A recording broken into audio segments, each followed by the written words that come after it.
मतलब 10,000 लोगों में भी अगर मैं हाफ रैंक नहीं ले पा रही हूँ तो मैं क्या ही करूँगी नॉर्सेट में।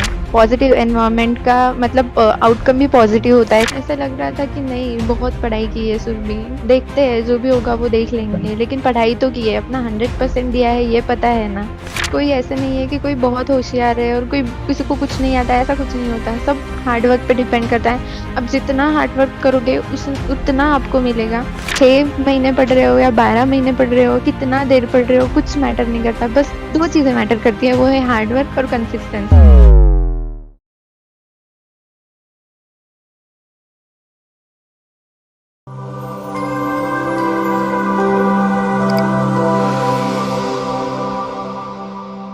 नमस्कार। एक बार फिर से आप सभी साथियों का हार्दिक स्वागत अभिनंदन टीएनसी के इस ऑनलाइन प्लेटफॉर्म में। और आज हमारे साथ है एक बहुत ही शानदार टॉप रैंकर्स जिन्होंने ली है एक बहुत ही बड़े रैंक की सफलता। और साथ ही साथ इनके संघर्ष को सुन के आप भी जान उठेंगे कि हाँ, पहली बार में इतने टफेस्ट पेपर के अंदर किस प्रकार से सिलेक्शन लिया जाता है। तो आज जानने वाले हैं इनसे, बहुत सारे क्वेश्चंस करने वाले हैं। तो सबसे पहले तो बहुत बहुत बधाई और शुभकामनाएं Surabhi ji. Thank you sir. Thank you so much. सब आपकी आपके जैसे रिश्ता ओबीसी करते रैंक हैं। 16 और ओबीसी के अंदर थर्ड रैंक आपने हासिल की है। एक बहुत ही बड़ा अचीवमेंट आपने हासिल किया है।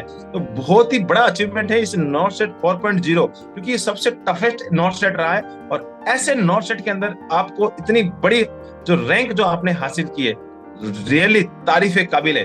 तो इस इंटरव्यू में आपसे बहुत कुछ जानने वाले हैं, आपके संघर्ष की कहानी जानने वाले हैं, साथ ही साथ आपके बारे में जानने वाले हैं, साथ ही साथ आपकी स्ट्रेटजी जानने वाले हैं। बहुत सारी चर्चा इस इंटरव्यू में करने वाले हैं। तो इस इंटरव्यू की शुरुआत आपके अपने इंट्रोडक्शन से। Hello sir, hello everyone. My name is Surabhi Thute. I am from Wardha, Maharashtra. I scored rank 16 and third rank as a OBC female in NORCET 4.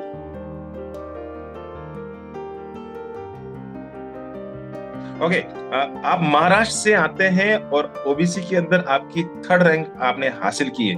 एक बहुत ही अच्छी रैंक है। तो मैं ये जानना चाहूंगा कि आप महाराष्ट्र से आते हैं, तो आपके पासिंग ईयर कौन सा है, कि आप कौन से ईयर में आपने पास आउट किया है? सर 2022 में पास आउट किया है मैंने, नवंबर में। Okay, good. नवंबर 2022 में आपने पास आउट किया और जून 2023 में इतनी एक बड़ी रैंक को हासिल किया है। इसका मतलब मैं जानना चाहूंगा कि आपकी लाइफ का ये शायद पहला एग्जाम होगा। हाँ सर, फर्स्ट एग्जाम था जो मैंने अटेम्प्ट किया था। ओके, बहुत ही बड़ा मैं बोलूंगा कि बहुत बड़ा अचीवमेंट है ये। इस ऐसे टफेस्ट एग्जाम में इतना बड़ा अचीवमेंट लाना, मैं रियली बोल रहा हूँ कि ये बहुत ही बड़ा, मैं मेरे दिल से कहूँ तो ये बहुत बड़ा अचीवमेंट है। अगर आपने नॉर्सेट 4.0 में ये जो आपने रैंक हासिल की है, जस्ट पास आउट, और उसके जस्ट 6 महीने के अंदर अंदर आपने सिलेक्शन ले लिया, तो इसके पीछे क्या स्ट्रेटजी रही है? आपने शुरुआत कैसे की? कहा कब से पढ़ना शुरू कर दिया? जब आप फोर्थ ईयर में थे तभी से पढ़ना शुरू कर दिया था, या फर्स्ट ईयर से स्टार्ट कर दिया था?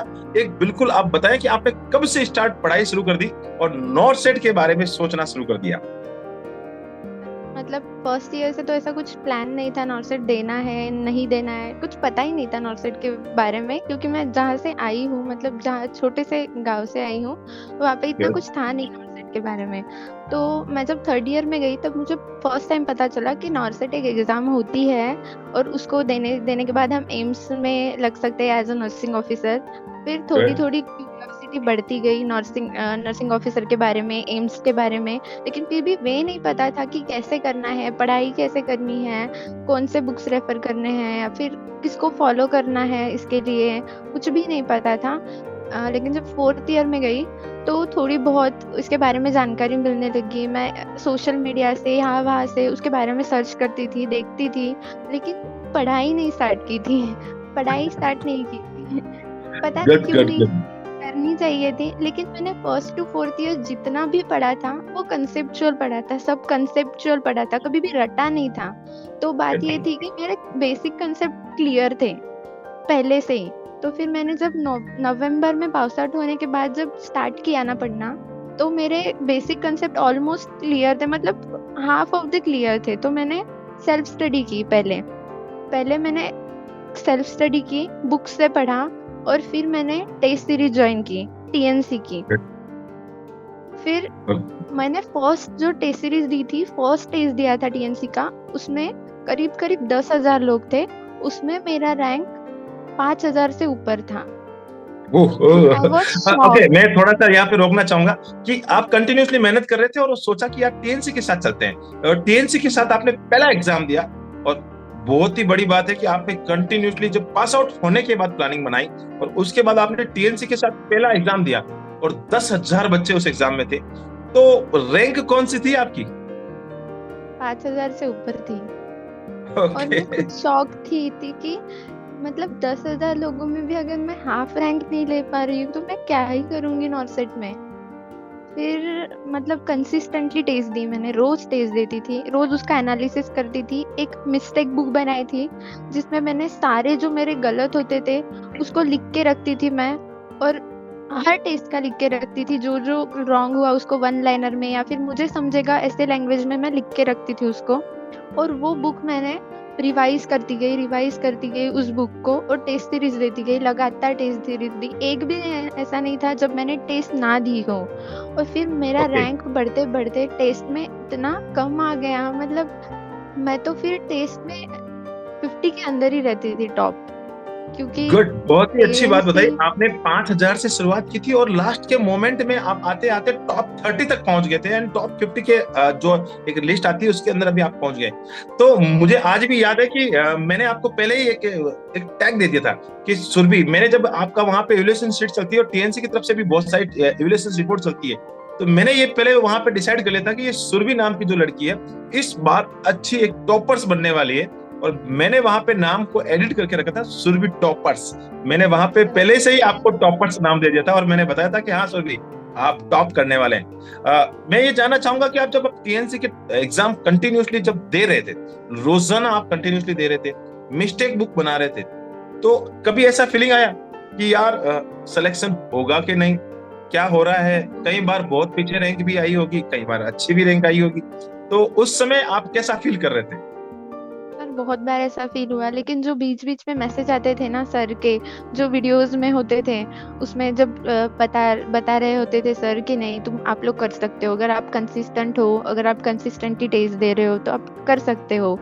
ऐसा निगेटिव नहीं सोचना है, हमेशा पॉजिटिव रहना है, पॉजिटिव एनवायरनमेंट का मतलब आउटकम भी पॉजिटिव होता है, ऐसे बताते थे। तो उससे पॉजिटिविटी मिलती थी और उससे ऐसा लगता था कि नहीं हम कर सकते हैं, अभी भी टाइम गया नहीं है, अभी हमारे पास टाइम है।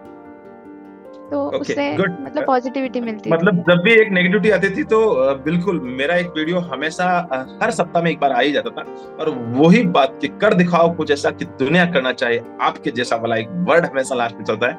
हमेशा आप पॉजिटिव रहे, हमेशा विजय मिलती ही मिलती है, अगर आप कड़ी मेहनत करते हैं तो सफलता मिलना तय हो जाता है। मैं आपसे और भी चीजें, बहुत सारी चीजें जानना चाह रहा हूँ कि आपने मिस्टेक बुक बना दी, मिस्टेक बुक के साथ किस प्रकार से अपने आप को निखारते थे कि हाँ यार ये क्वेश्चन मेरा गलत हो गया है, तो उसके रिलेटेड आप फिर से वहां से टीएनसी के अंदर वीडियो रेशनल भी, आपको बहुत जगह पे वीडियो रेशनल मिलते हैं, टेस्ट रेशनल मिलते हैं, तो उस वीडियो रेशनल को आप देखते थे और साथ ही साथ आप कंटिन्यूसली चलते थे, तो आप मिस्टेक बुक से हमेशा इंप्रूवमेंट करते गए।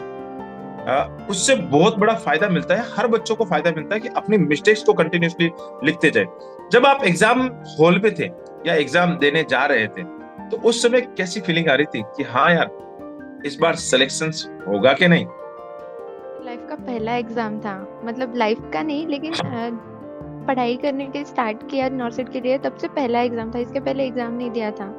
तो नर्वस थी, एंशियस थी, लेकिन ऐसा लग रहा था कि नहीं बहुत पढ़ाई की है सुरभि, देखते हैं जो भी होगा वो देख लेंगे, लेकिन पढ़ाई तो की है, अपना 100% दिया है, ये पता है ना, यही बहुत है, ये सोच के मतलब गए एक थे। फीलिंग पक्के मन में थी कि Surabhi all is well, all is well, all is well. तो ये हमेशा हर बच्चे के माइंड में रहना चाहिए कि एंजाइटी जब भी आती है तो एक ऑल इज वेल, जो कि थ्री इडियट्स मूवी के अंदर बहुत ही ज्यादा यूज किया गया था, और इसी को अपने लाइफ में भी इस्तेमाल करना चाहिए।